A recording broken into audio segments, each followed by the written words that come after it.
I'll try to keep it short so you can ask questions.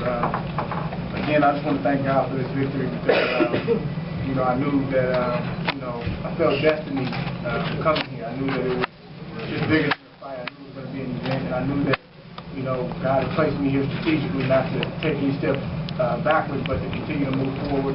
I knew what was at stake. It was more than just beating Edison Miranda. It was, from what I understand, possible mandatory position to fight for a world championship. So this is huge. And I told the media, I said, it's a lot of pressure. I'm not going to try to say it's not pressure. I'm fighting at home. I'm fighting a guy that a lot of people don't want to fight. A lot of people literally avoided him and are literally afraid of Edison Miranda. And I thought he was the perfect candidate for a night like this. So I just thank God for this man. And, I don't want to put a damper on the issue, but I wasn't too happy with my performance. I got to watch the tape. I felt like I got hit too much. And, but that's part of the game. And there was a lot of questions, circulating. Well, what happens if Edison hits Andre? What happens if Edison hits Andre? Well, I snarled and kept coming back. That's what happened. And that's what makes a champion. So I'm going to go watch the tape, clean up my mistakes, and be a better fighter next time. But, just seeing all these people out here, it just really touched me, man. And I still don't understand fully what happened because I was so focused. But later on tonight, it's going to sink in, man. It was 8,000 people in that arena. This is the first time we've ever put on an event like this. And it was just awesome, man. It was just awesome. So I feel a sense of duty to continue to focus, continue to work hard, and to bring the world championship back to the city. Andre, you hit him a lot of times tonight, but you didn't knock him down or knock him out. Does that bother you? I mean, I rocked him several times, and he definitely felt me in there.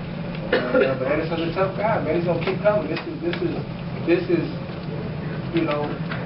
basically championship boxing. This is the top guy. So no, I got the win.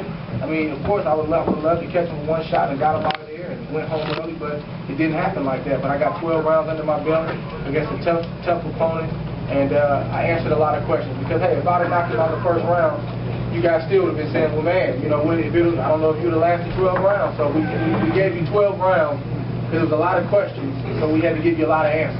So I answered the question. Andre, at the end of the fourth round, you kind of gave him a little smile. Did you feel at that point that you were taking control of the fight? Yeah, this is I don't know what I smiled about.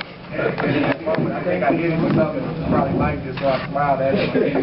I don't know why I smiled at him, but it's so much mind games going on in the ring, throughout the fight, and I don't know. I felt like I don't know, maybe it was appropriate at the time. I forgot why I smiled. Did you feel at that point that you had control of the fight? I felt several times throughout the fight that I was in control. I mean, he was always dangerous, though. He was always dangerous, and he never stunned me in the fight, but you can feel his power. He's a strong guy, and but again, that's not how I'm not going out there to prove anything, but within the fight, I proved a whole lot tonight, so I hope I don't get those same questions. In the second round, he landed a good left hook, and you didn't have any reaction to it. At that point, did you know you could take his best shots and you weren't worried about it at all? Well, you're always worried until the final bell rings. I mean, you have to be concerned.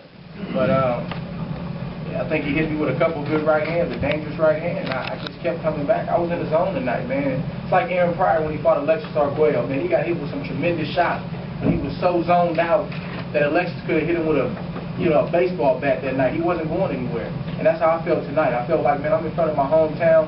I'm not going nowhere, and I just felt like I was in that kind of mental zone tonight. You mentioned that there were questions about whether you could take a shot like that. You clearly had never been hit like that in your pro career. Did you have any questions about it? What was it going to feel like if you got hit like that? No, I know what's on the inside of me.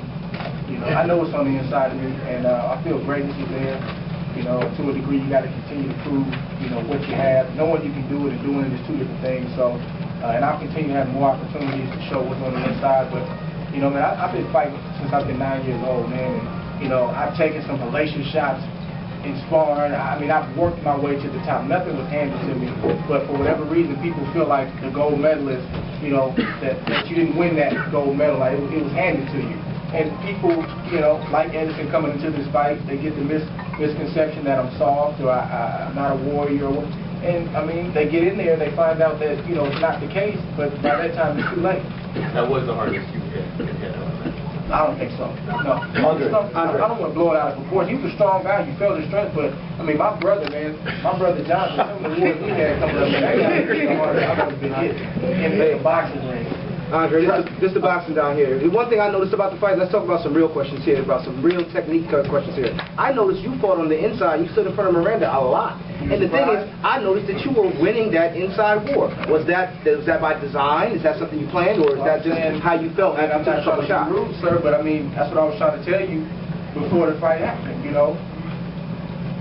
Don't get on the bandwagon and just repeat what everybody else says. If you really watch Andre Ward's fights, I do a lot of inside work. I think I'm pretty crafty on the inside. I don't move around a lot. I move when I have to move.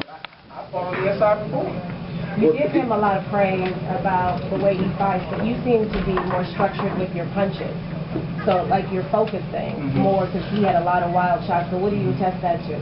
Virgil, or just studying the tapes before you fight the fighter? Well, like I said, myself and Verge, you know, we've been at this thing for a long time. I'm 25 years old. I'm getting old. You know what I mean? And we've been doing this since I've been 9. I mean, literally, since I've been 9. That's a long time. Just day in and day out. So, you know, it's just a testament to the hard work that we put into. Verge is an awesome coach. And, you know, specifically for this fight, he prepared me for everything that I was going to see in there. And he knows what's on the inside of me. Verge is not, you know, a coach that lacks confidence.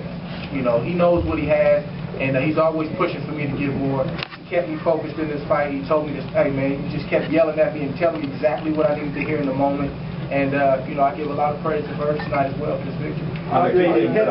You switched southpaw and went conventional a bunch today. Was that by design, or did... Oh, yeah, it was by design. Anderson had never fought a southpaw before, and I think that if you guys saw that, it gave him a lot of problems. You know, I actually like my defense better on, you know, as a left-hander tonight than a right-hander.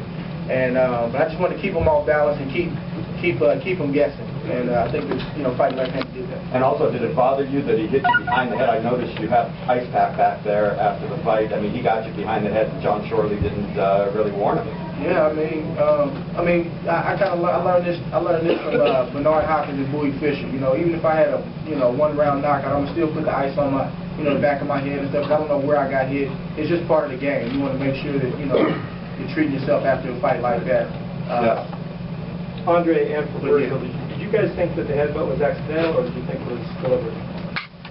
I thought it was intentional.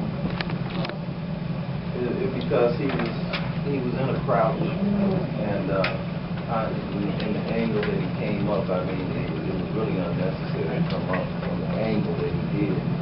So all indications said it was intentional. Andre, what do you think about that? I don't know if the headbutts were intentional. I mean, I was coming in too, but I definitely know behind the head was intentional. He only caught me with one low blow, and I knew he was going to do that. I watched all his tapes, and that's what he did. When he gets frustrated, or when he can't, do what he wants to do, he goes to the big tactics and starts hitting behind the head. Nothing stunned me back there, but it's my job to alert the referee in some kind of way to let him know that, hey, man, warn this guy, or I'm going to hit him back. So a couple times I did retaliate the right way. I had to, it's a fight. But at the same time, I tried to let Shorty do his job, and I felt like he did a pretty good job. The cut opened up pretty fast. There was a lot of blood. Were you ever concerned about that? They definitely seemed to stop it pretty good. No, I just wanted the ref to know that it was a hit, but, all fighters know that, you clash heads. Most of the time, the first thing you do is you check and see if you're bleeding. I was bleeding. I just wanted Shorty to know that it was a butt, not a punch. Once he acknowledged that, it was time to go back to work. I mean, I got, I've got a great team in my corner.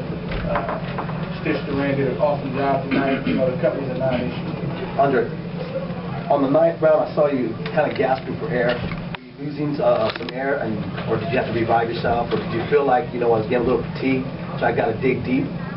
I felt pretty good throughout the fight. I don't think it was any one point in the fight, where I was really, just gasping. I was in great shape. I mean, it's within a, 12-round fight, especially at, the pace that me and Edison fought at tonight. It's going to be times when you got to take a deep breath. I mean, you're fighting. But I felt fine. I didn't think I was gasping for air anymore. Were you surprised in how well you were able to out-jab him? I mean, you pretty much beat him with a jab the whole night. I thought I did all right with the jab. I thought I could have did better, to be honest with you. But I got to watch the tape. Andre, when the butt came, what was your first reaction to it, and did it have any